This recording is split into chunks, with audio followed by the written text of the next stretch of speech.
అనిగాడు ఆయన వేసేయండి అంటే కాదు సార్ ఆడు కొడుకుని కూడా వేసేయాలి సార్. సరే నీ కక్ష ఆడు కొడుకు మీద కూడా ఉంటే ఇద్దరిని కలిసి చేసేయండి, అంతేగాని ఇంట్లో ఆడవాళ్ళ మీదకంటే తప్పుడు పనులు అని చెప్పని ఆయన నడుచుకుంటూ వెళ్ళిపోయారు. ఇది అధికారులు ఉన్నారు సాక్ష్యం, ఎమ్మెల్యేలు ఉన్నారు సాక్ష్యం, టీడీపీ ఎమ్మెల్యేలు కొంతమంది ఉన్నారు, అధికారులు కూడా ఉన్నారు. నాదెండ్ల మనోహర్ గారు కూడా పక్కనే నుంచుని ఉన్నాడు ఈ కాన్వర్సేషన్ జరిగినప్పుడు. తప్పే ఉంది, రాజకీయ వైరం మాకు చంద్రబాబు నాయుడు గారికి ఉంది, కానీ ఆయన హుందాగా ప్రవర్తించినప్పుడు చెప్తాం తప్పే ఉంది. ఇవాళ రాజకీయ కక్ష లేదని మాట్లాడతారు. రాజకీయ కక్ష లేకపోతే సరాసరి మేనేజర్ మీద నా మీద ఇప్పుడు జరిగే ప్రయత్నం అదే కదా. రేపో ఎల్లుండో, ఎందుకంటే 2వ తారీఖు స్క్వాష్ ఏదో వేసినట్టున్నారు మేనేజర్ ఇంట్లో వాళ్ళందరూ. 2వ తారీఖు ఏదో వాయిదా పడినట్టు ఉంది. 2వ తారీఖు లోపు ఎక్కడన్నా గాలించి ఆ మేనేజర్ని తీసుకొచ్చి అతనితో బలవంతంగా 4 పీకో 10 పీకో తెలకైతల మీద సంతకాలు పెట్టించి నా పేరు రాసుకుని నన్ను అరెస్ట్ చేయడమే కదా ఇక మిగిలి ఉన్నది. మనకు అర్థమవుతున్నది కదా, నన్ను నా కొడుకుని ఇద్దరిని అరెస్ట్ చేయడమే కదా ఇక మిగిలి ఉన్నది. కానీ ఇంట్లో ఆడవాళ్ళ జోలికి వెళ్తాం ఎంతవరకు అని అడుగుతున్నాను నేను అబద్ధం చెప్పాల్సినటువంటి పని లేదు. ఇది 100%, 100కి 100% జరిగింది. కావాలంటే అది బాగోదు కాబట్టి ఏ తారీఖు ఎన్ని గంటలకి ఎక్కడ కూడా నేను చెప్పగలను ఈ కాన్వర్సేషన్ జరిగింది. చంద్రబాబు నాయుడు గారు ఆడవాళ్ళని అరెస్ట్ చేయడం అంటే ఇంట్లో ఆడవాళ్ళని అరెస్ట్ చేస్తారండి, బుద్ధి లేదా అని తిట్టినా కూడా బెయిల్ రాకుండా విపరీతమైన డిలే ప్రయత్నం చేస్తూనే వచ్చారు. 13వ తారీఖున బెయిల్ పిటిషన్ మూవ్ చేస్తే ఉద్దేశపూర్వకంగా పీపీల్ని మార్చి పీపీల్ని సెలవులు పెట్టించి 27వ తారీఖు వరకు అది కూడా బలవంతంగా జడ్జి గారు నేను ఎట్టి పరిస్థితుల్లో వాయిదా ఇవ్వను ఇవాళ చేసేస్తాను అని చెప్పిన తర్వాత 27వ తారీఖు చేయాల్సిన పరిస్థితి వచ్చింది. అలాగే 10వ తారీఖున ఎఫ్ఐఆర్ అయితే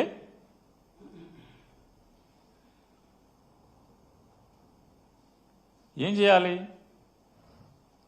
వెంటనే పోలీస్ ఇన్వెస్టిగేషన్ చేయాలి కదా. ఏ ఇన్వెస్టిగేషన్ చేయలేదు. చివరికి 3 రోజుల తర్వాత 11, 12, 13వ తారీఖు 13వ తారీఖున రాజకీయ ఒత్తిడి మేరకు వెళ్ళి మేము తాళాలు ఇస్తామని చెప్పని మా అడ్వకేట్లు చెప్తున్నా సరే బలవంతంగా తాళాలు బ్రేక్ చేసి దాంట్లో ఉన్నటువంటి సరుకుని అగ్రిమెంట్ ప్రకారం అదంతా కూడా జాయింట్ లైబిలిటీ. సివిల్ సప్లైస్ ఏదైతే ఆ గోడౌన్లో దాచినటువంటి ప్రతి బస్తా జాయింట్ లైబిలిటీ. సివిల్ సప్లైస్ అధికారులు, గోడౌన్ యాజమాన్యం ఇద్దరు జాయింట్ లైబిలిటీ. జాయింట్ లైబిలిటీ అన్నా సరే, తాళాలు మేము ఇస్తాము తీస్తామన్నా సరే తాళాలని బ్రేక్ చేసి ఏంటయ్యా అంటే ఆ తాళాలు బ్రేక్ చేయటం వెనక ఉద్దేశం ఏంటంటే వెంటనే లీగల్ టీం వెళ్ళారు, మొత్తం ఆశాంతం వీడియోలు తీస్తున్నారు. తాళాలు ఇస్తామన్నా సరే తాళాలు బ్రేక్ చేశారు. వెంటనే ఆ ప్లేడర్లని తరిమి కొట్టడానికి శత విధాలా ప్రయత్నం చేశారు. పాపం స్వామి భక్తి పారాయణుడైనటువంటి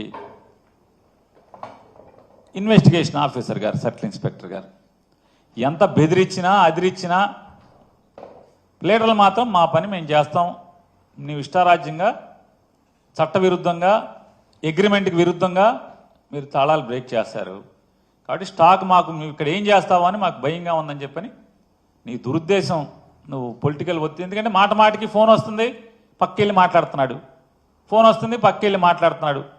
అసహనం భరించలేకపోతున్నాడు. భరించలేకపోగా పక్కన ఉన్నటువంటి పోలీస్ కానిస్టేబుల్ ఎస్ఐలతో వీళ్ళు ఉండగానే అసహనంతో తిట్టుకుంటున్నాడు. ఆ అధికారి, పోలీస్ అధికారి. ఈ లాయర్ నా కొడుకులేమో ఎల్లరు మన వదిలి బెదిరించిన అదిరించిన వీళ్ళేమో ఆపలేకపోతున్నాం, వీడియోలు తీస్తున్నారు. ఆయనేమో ఫోన్ చేసి లోపల ఎట్టగొట్ట గంజాయి మూట పెట్టమని చెప్పి ఆయన చెప్తున్నాడు. సావలేకపోతున్నాం అనేమో అతను అసహనంతో అతను తిట్టుకుంటాడు. ఆశాంతం చివరికి సీలేసి వాళ్ళు అక్కడి నుంచి వెళ్ళేంత వరకు కూడా వెళ్ళిన ప్లేడర్లు 10 మంది కూడా వీడియోలు తీస్తూనే అన్నీ రికార్డ్ చేయడం జరిగింది. అంటే ఎలా ఉంది రాజకీయ కక్ష అనేది దానికోసం మీకు ఇవన్నీ వివరిస్తున్నాను. అనిపించవచ్చు ఇందులో కొంతమంది విశ్లేషకులు కూడా చర్చ రోజు ఇదే పని కదా మొత్తం అంతా రాష్ట్రం అంతా కూడా. ఆ విశ్లేషకులు కూడా ఏమంటున్నారంటే పేరు నాని ప్రతి సంక్లిష్టమైన దానికి లేదా ప్రతి పార్టీకి ఎదురు దెబ్బ తగిలిన దానికి వచ్చి మాట్లాడతాడు కదా, ఇందులో ఎందుకు మాట్లాడడం అని. ఖచ్చితంగా నేను మాట్లాడదామనే 15వ తారీఖున బందర్లో 15, 16, 17 3 రోజుల నుండి మాట్లాడతాకి మీడియాని ఏర్పాటు చేసుకుని ప్రపంచానికి ఏం జరిగింది, నా తప్పు లేదని చెప్పే ప్రయత్నం చేస్తే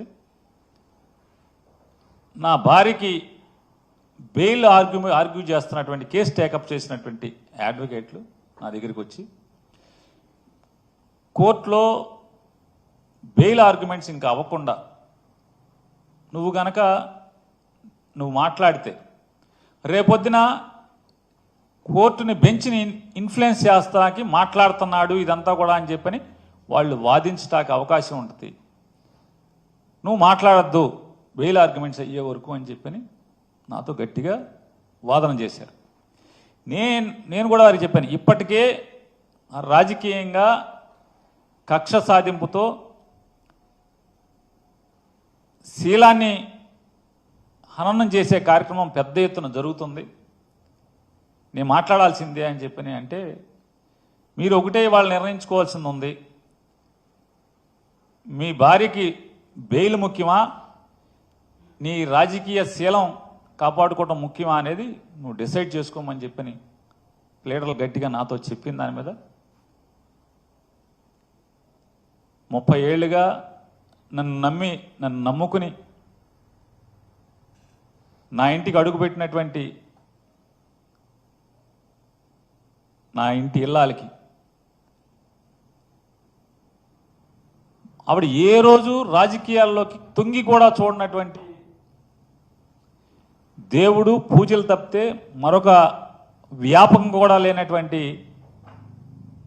ఆవిడ మీద నన్ను చేసుకున్న పాపానికి ఎంత ఆవిడ వ్యక్తిత్వాన్ని నిజంగా అదృష్టం ఆవిడ ఆత్మహత్య చేసుకోకుండా మిగిలి ఉంటాం.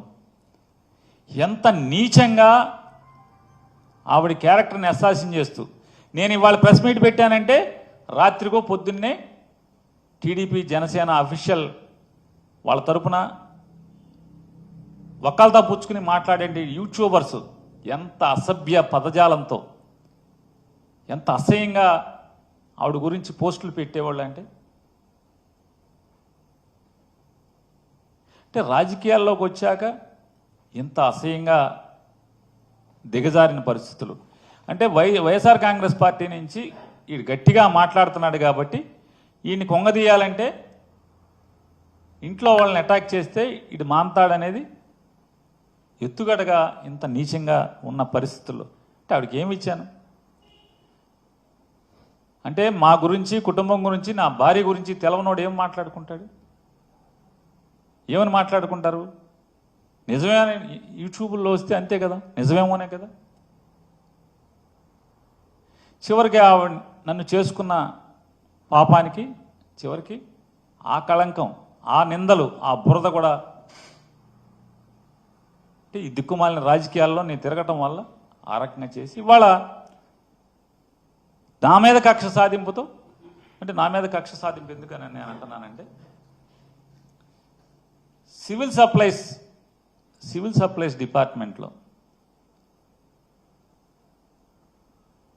అది ఎంఎల్ఎస్ పాయింట్లోనా లేదా రేషన్ షాప్లోనా, ఎంఎల్ఎస్ పాయింట్లోనా? ఎంఎల్ఎస్ పాయింట్ అంటే ప్రభుత్వ అధీకృత బియ్యం గోడౌన్, అక్కడ కానీ, లేదా బఫర్ గోడౌన్లో కానీ, లేదా రైస్ మిల్లులో కానీ ఈ బియ్యం ఎక్కడైతే వడ్లని బియ్యంగా మార్చబడతాయో రైతుల దగ్గర నుంచి ధాన్యం కొనుగోలు చేసి ఆ ధాన్యాన్ని రైస్ మిల్లర్కి జాబ్ వర్క్గా ఇచ్చి ఆ 100 కేజీల ధాన్యానికి 64 కేజీలు ఎంతో సుమారుగా, యాక్యురేట్గా నేను చెప్పలేను, సబ్జెక్ట్ టు కరెక్షన్, 64 కేజీల బియ్యాన్ని ప్రభుత్వానికి అప్పచెప్పే బాధ్యత మిల్లర్లకి అప్పచెప్పటం. కానీ అక్కడి నుంచి ఫెయిర్ ప్రైస్ షాప్ దాకా జరిగేటువంటి లేదా షార్టేజీలు కానీ ఎక్కడన్నా కానీ ఫిల్ఫ్రేజెస్ కానీ లోపాల్లో కానీ డబ్బు కడతాను అంటే డబ్బు కడతానికి ముందుకొచ్చినా కూడా డబ్బు కట్టించుకుని క్రిమినల్ కేసు కూడా కట్టిన ఈ రాష్ట్రంలో ఒక్క సంఘటన ఉంటే చెప్పమని నేను అడుగుతున్నాను.